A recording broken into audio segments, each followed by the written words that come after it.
Il vient de recevoir l'arrêt de la Cour administrative d'appel de Bordeaux.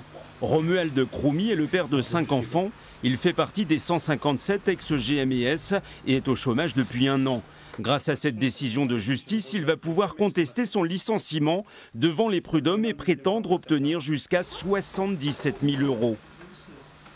Ça pourra peut-être essayer d'avoir un peu d'indemnité quand même, parce que les indemnités ont été très petites. Même 0, quoi. Combien est-ce que vous avez touché, vous? Moi, j'ai eu 1 500 € à peu près, hein, sur 5 ans d'ancienneté. Lundi dernier, le plan social GMES était examiné par la justice à Bordeaux.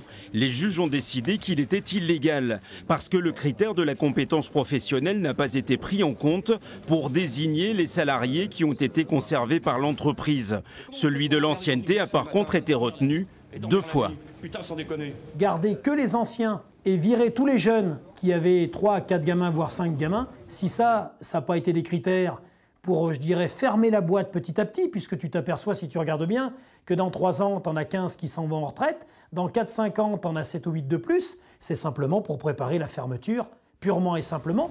Marc Berry a lui aussi été licencié. Il revient sur le site pour la première fois depuis 1 an.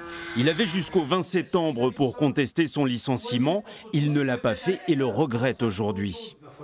On se pose toujours des questions quand on commence à parler d'histoire de justice, on se pose toujours des questions. L'avocat des salariés va tenter de faire effacer la date butoir du 20 septembre pour que tous puissent prétendre à des indemnités.